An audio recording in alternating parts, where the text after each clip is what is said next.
I would like for you all to meet many of our cast and crew. They're here, so this is what we'll do. If the cast and crew would just stand, and then each one of you turn around and just say what your name and who you played, and I'll be right back after this break. Everybody, please, all cast and crew.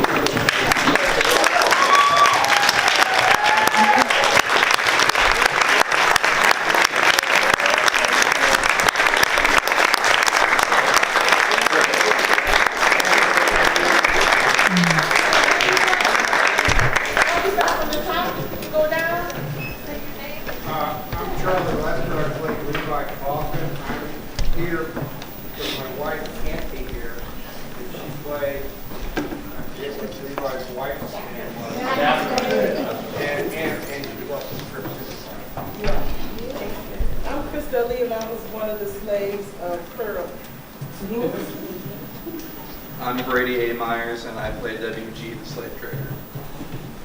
Brian Bentley, I played Washington Parker.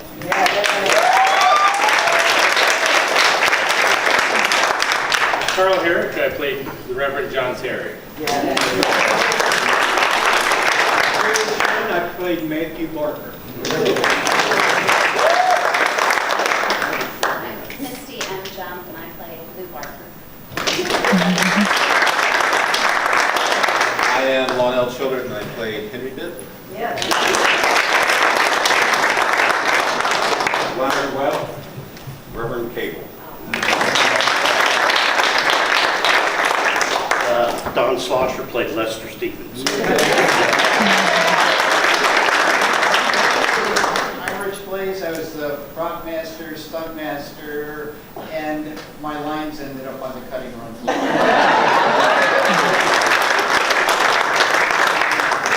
My name is Linda Brown. One of the slaves. I play Asa Barker. Chambers, I play Lady Terry and also script supervisor. I'm Charles Chambers, a Crawford. I play Booker Terry.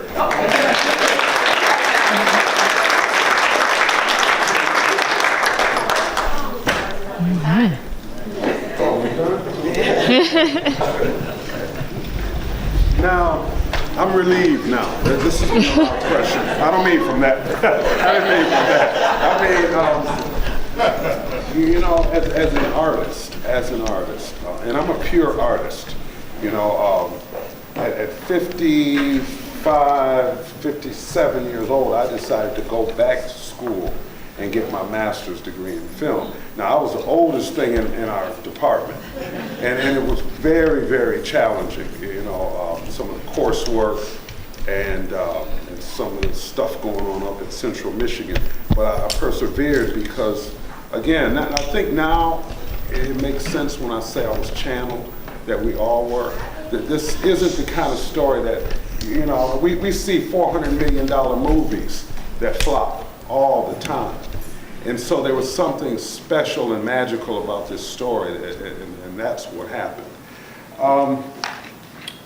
Question, anybody? Let's just talk, y'all, because it's, you know, it's time for healing in this country. It really is, on both sides, on all sides. And I don't think in recent times we've had a story so honest, you know, and so we gotta, you know, like I say, it's your story now. It's your story. And we're gonna go back in the Black Cave and we're gonna polish up some stuff, because this is a test screening. And by your responses, we know what we have. We just, you know, we just gotta, we just got this movie 2 days ago. I've been, you know, we just came off the shelf, you know, cutting room floor, but we don't need to film anymore. So any comments, questions, statements about the way it makes you feel? Oh, this was also a graduate thesis at first.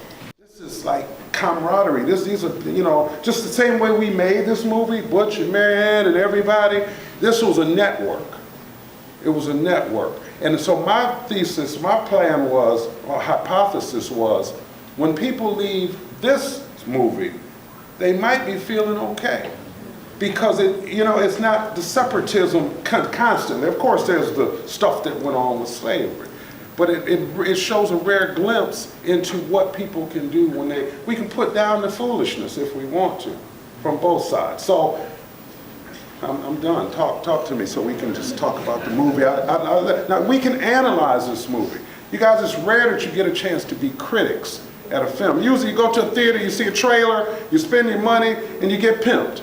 Because a lot of time, I mean, you know what I'm saying, because a lot of these movies, they're relying on the noise, to blow them up, the special effects. You don't get story anymore. You know, real story. So come on, talk. Where do you go from here?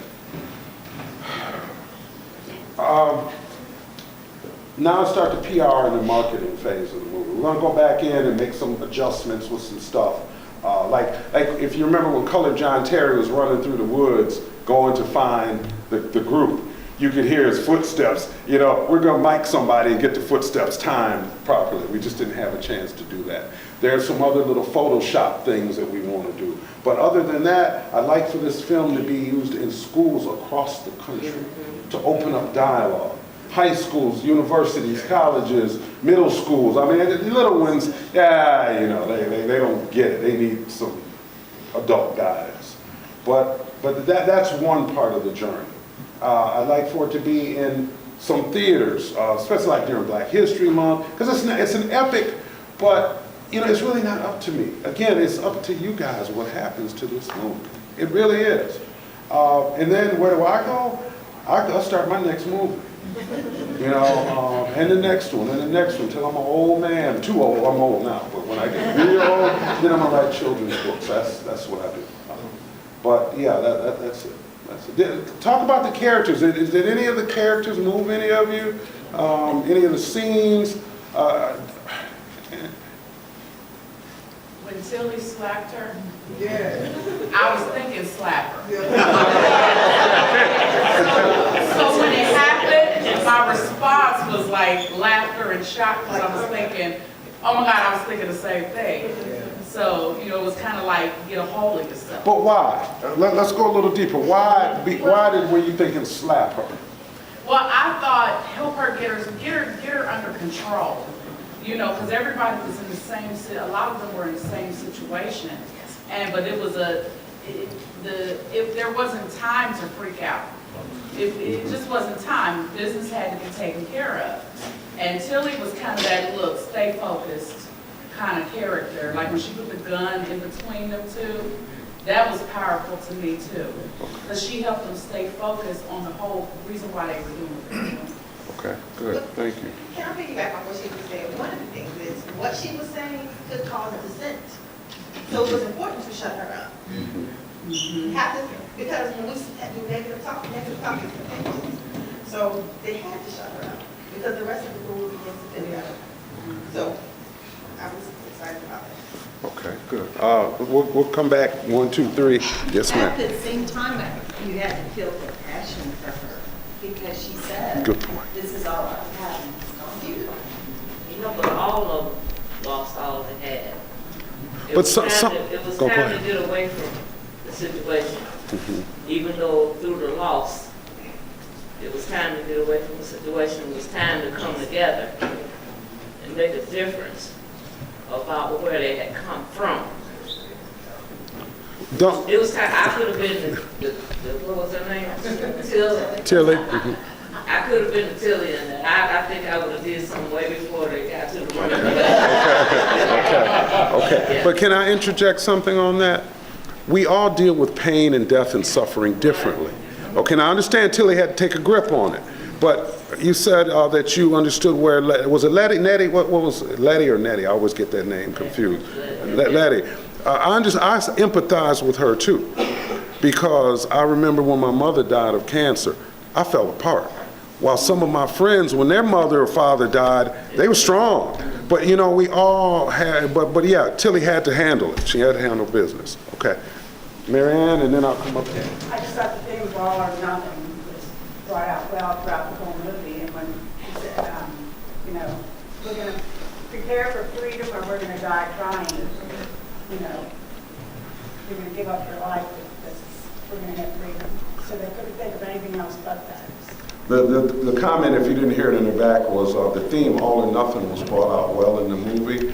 It's interesting that, again, channeled. That title really wasn't something that, I didn't know what title to give the movie way back.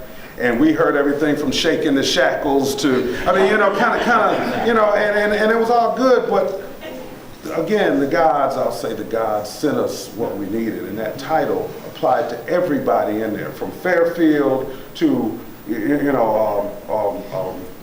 Winston, who was secretly helping them with the messages. It was all or nothing.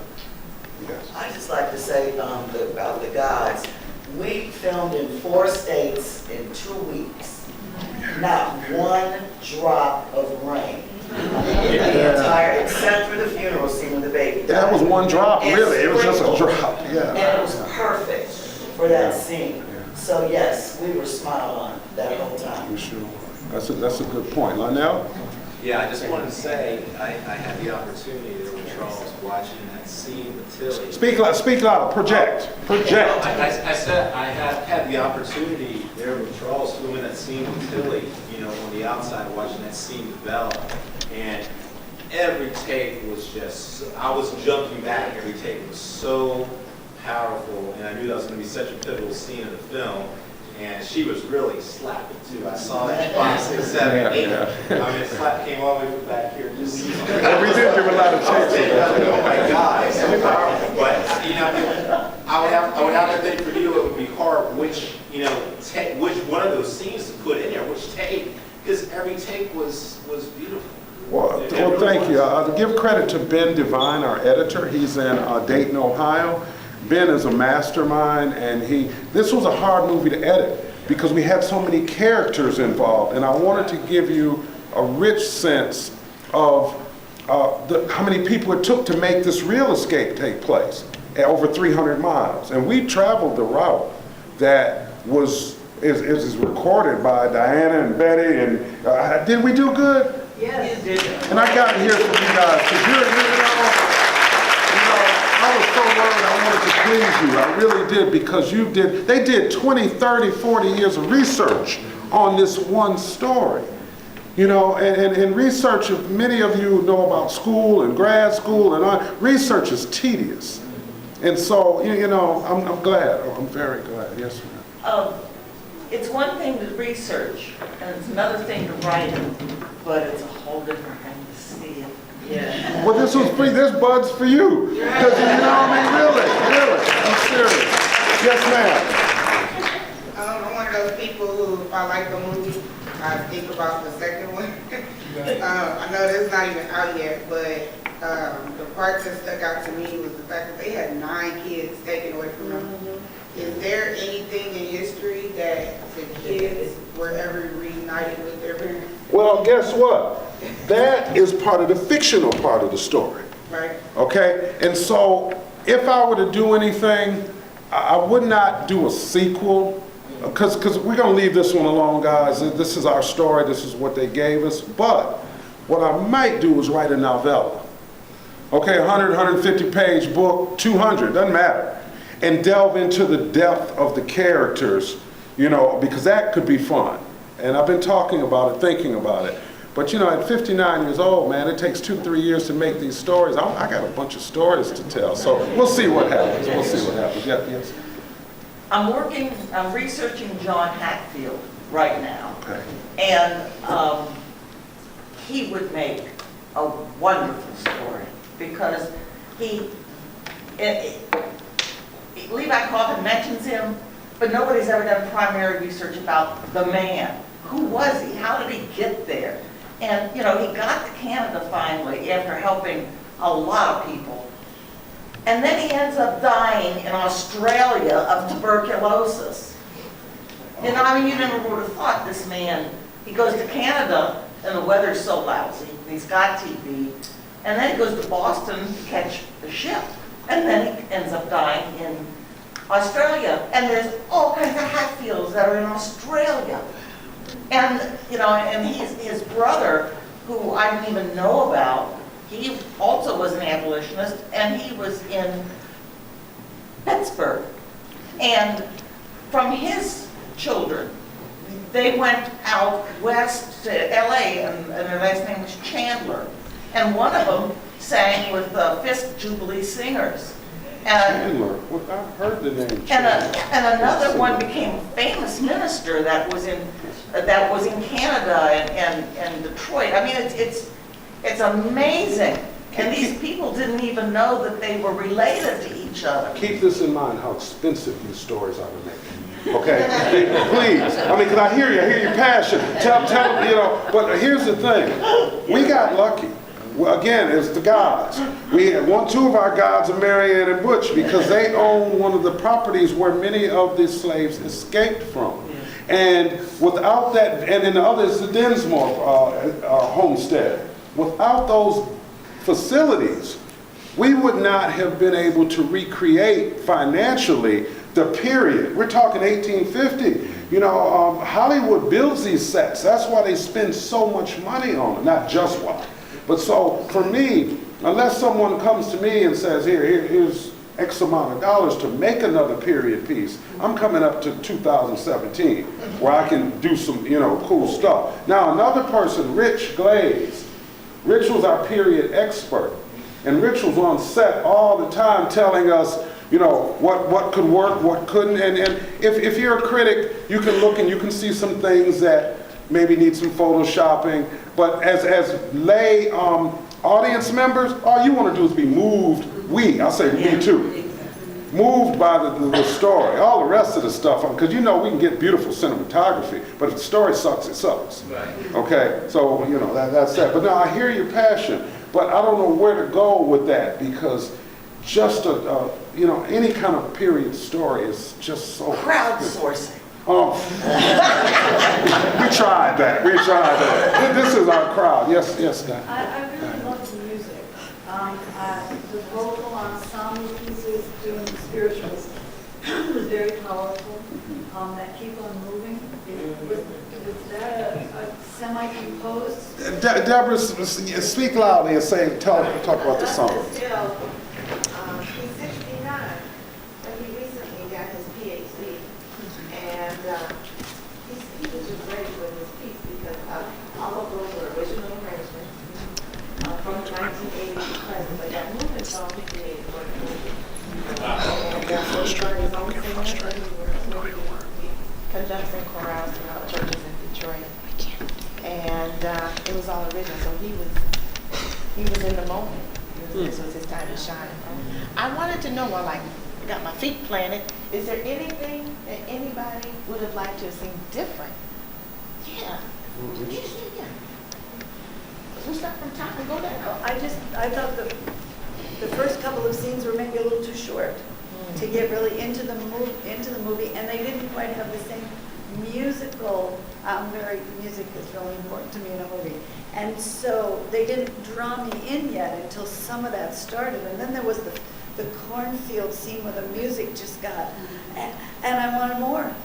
I wanted just another minute. I'm glad you said that. The music is something that we had an original score being written, and it wasn't working. We wanted the spirituals, and we wanted the classical, film score. And right at the last minute, we were getting that, but we had to put a temporary score in.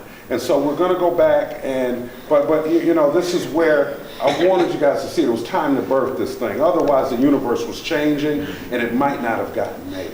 Okay? Yes, sir. There's a number of us here who are, from Cincinnati and kind of know the history, are immersed in that same sort of passion that you have for creating this movie. But I thought all the actors and actresses were like perfect for the. They were, weren't they? Yeah, good job, guys. We did it. I think one of the things that I look for sometimes is context for maybe the introduction, because I know, we saw Wesleyan Cemetery, we saw some things in there that you guys had that were historic in the sense of importance, that there were other people who, led in that movement, and, you pulled that piece out and really did that was a grand slam. But I think on if you're looking at educationally, it would be good to have some dialogue about, just kind of an introduction to give it some context for how it fits in there. That's a good point, but the problem is that I struggled with, as being the writer and the director, is do I make this a narrative drama or do I make it a documentary? And if I make it a documentary, you lose, you get a little bit of oomph, but you don't get story in a documentary like this. Absolutely. I mean, I saw where you were going as an artist. Yeah. I mean, I saw that, but I would have liked it, that you kind of to tell me a little bit about where I was, because I wasn't sure exactly where I was until we got into the movie a little bit, and then I saw, okay, I'm in Cincinnati, I'm in this part, it's kind of this. I'm a person who likes to fix things. How would you fix that? Oh, that's a good question. I don't asked it though. I don't ask questions. You're not the filmmaker. I'm just messing with you. But no, that's a. No, but I think that just from the creativity and all that went into that, I thought was just phenomenal. And again, the actors and actresses made that for me. I mean, it was believable. Everybody was believable. I just think for me, I needed something that gave me some context for what I was experiencing. And it was maybe simple, it didn't have to be long or anything, but just something that introduced me to where we were going. I'm going to think about that. Now, for right now, let's come to a compromise. For the educational stuff, when it gets where it's going, if it's schools, that's where you get into the education, the research. We've got 10 or 15 people in this movie who were real players. In 82 minutes, I can't address too much of it, and I feel you. But I'm saying more of a narrative, kind of an introduction to the movie that's a narrative, that's a great voice. I mean, you had some great voices in there that just set me up. I mean, just kind of set me up a little more for what I'm about to experience. Yeah. Okay, I'll work on that before, because we haven't. That's why this is a test screening. But before I do a real release, I want to fix as much stuff. And thank God I'm not hearing too much to fix. Because that's scary. Yes, ma'am. I love the movie. I just wanted to say that up front. Well, thank you. Yeah. I was wondering. She said she loved the movie, and I'm thanking her and everybody in here who helped make it. I wanted to say from what you said, it kind of made me start thinking about maybe if we could see the journey on a map where they were going or something. That's another good point. We've got the maps in there, but they aren't saying what we really want them to say. And do you sprinkle the maps throughout their journey, or do you show it at the beginning? I mean, we have time to play with that stuff now because we got the story. But at the end, Fairfield kind of wrapped it up with the narrative at the end. Mm-hmm. So could he begin that with the voice of? At the beginning, you mean when you see the fire and when you see Elmias with the worms? Yeah. Right. That's a possibility. I mean, it's all possible. So I'll keep, again, I'm processing. There's one problem I have, and that's with too many narratives. Wait, who am I seeing and hearing? Too many voiceovers. They're bothering me. Oh, okay, good. Thank you. I don't know how you can incorporate telling that part into the story, but too many voiceovers. That's a good point. We took a couple out. I'm glad you didn't hear all of them. But okay, that's it. So let me ask you this. If we take more voiceovers out, will we lose some of the depth of the characters and their introspectiveness? Because what we have is we tried to layer it to where you don't just get this smooth story, but you get some inner thoughts, like everybody in here is thinking something now. And we don't get to hear these thoughts. But again, I'll process that like I did, like I'm doing everything else when I go back into the black cave. The way we release the audience, because now we're going with the story. We hear the story. We're going with the story. Pause. We got to hear what he's thinking. So that's not continuing your narrative. You got to pause and deal with that as another character. So with another character without form, it doesn't have any substance. Like for instance, if someone had been sitting down writing or something like that, then you don't have that shot, I know, because it's already been shot, so you can't. Yeah. But I'm saying that part of it would have been included in the narrative. It wouldn't interrupt the pacing in terms of the story, because too much of that is like Okay. I'll see what I can do. Thank you very much for that comment. Yes, ma'am. I found the character of Ellie as being extremely tragic because she doesn't fit in on either side, and she doesn't realize that she doesn't fit in on either side.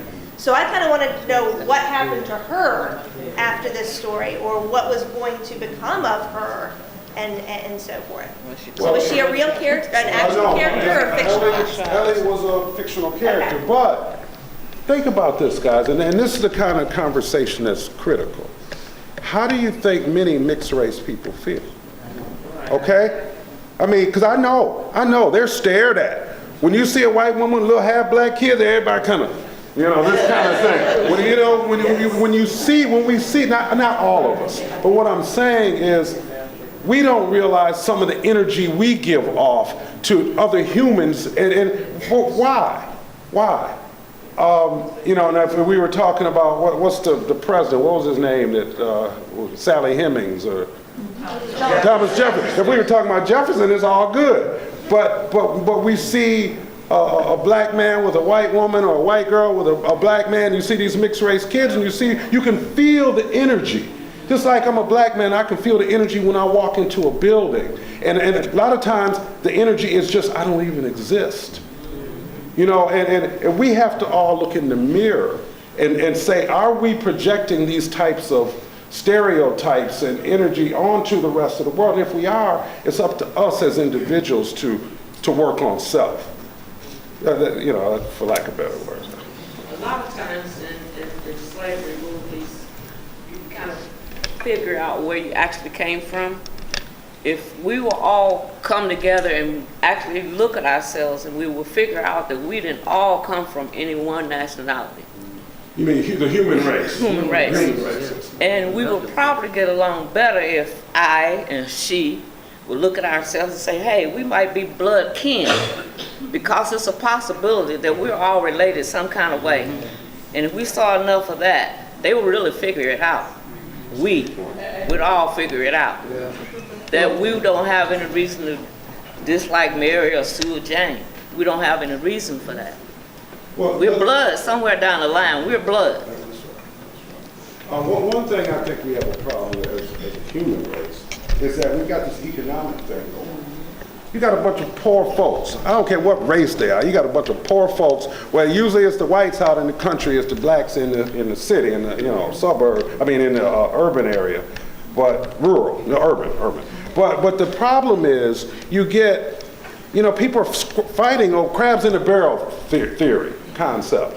And when you get too many people that don't have enough, you're gonna get violence, you're gonna get anger. You got when Obama was in office, everybody was pissed off because, not everybody, but the people out, the coal miners were upset because they weren't given any attention. Now, who's in office? Trump could give a damn about the black folks in the hood. So we always see it as a flip, and instead of, and I said this the other day, and I'm very serious about this, Donald Trump doesn't realize what power he has. That man could bring this whole country together. Think about it. But he's so busy being, I don't think he realizes. He's, so that's just my personal stuff. So, for someone who's been behind the desk of editing certain productions, I have two things, and one might be the solution to that educational narrative that we were talking about earlier. Thank you. Bring it. So in a lot of historical fiction movies, at the very beginning, you have maybe a line or two of text that says, in this date, this happened, this is their story. And just that simply gives context to what we're looking at, and it's very simple, it's not too much reading, and it kind of gives that context for students who are just coming into this not knowing about that. Without any more dialogue per se, without any more voiceovers, possibly some text at the beginning. And we had that, but I'll tell you, one of the hardest things of making this movie was the voiceovers. It was so difficult to add another story into the story. So that's a good point. I'll go back and look at that. And then my second question for you is, at the very end, at the end scene, you had the choir singing over top, but you also had the actors that looked like they were singing also, and I was wondering why you didn't decide to keep their voices in. And again, I understand from an editing perspective.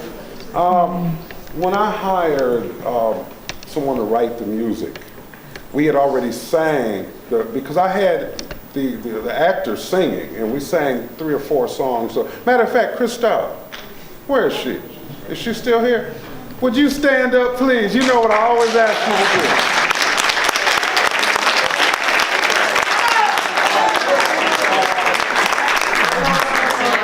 Sit down.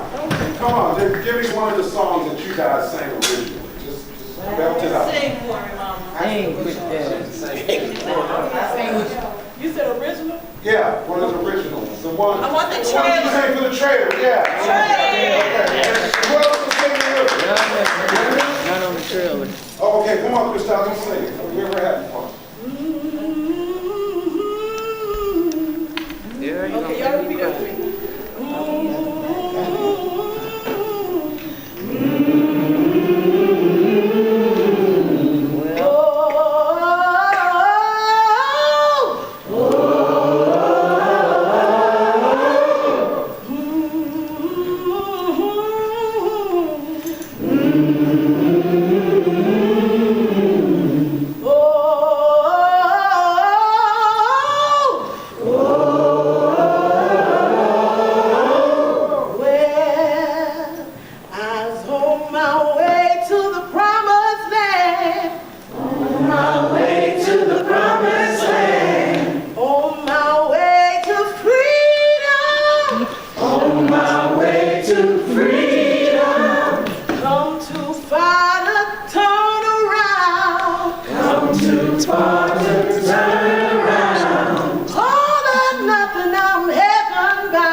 Understand how tough of a choice it was to not leave the original music in. And I probably will struggle with that decision. And when we finally get the score the way we want it, it's not to say that I didn't love, I mean, you can't help but love what we had. Now, did that diminish the strength of the story? I guess maybe for some people, they'll say, I would have loved to have heard, like you saw their lips moving on the boat scene, that's where you came out. But I think that the music that we have in creates a different, a bigger, and then a bigger isn't always better, we know that, but it's just an artistic choice, and as an artist, I make no excuses, no apologies for the choices I make. I just make them and I keep on moving. I have to. If I get stuck in what I didn't do, then I'll die, because I'm constantly questioning myself already for a decision, constantly. And this is my first movie. This is my first movie.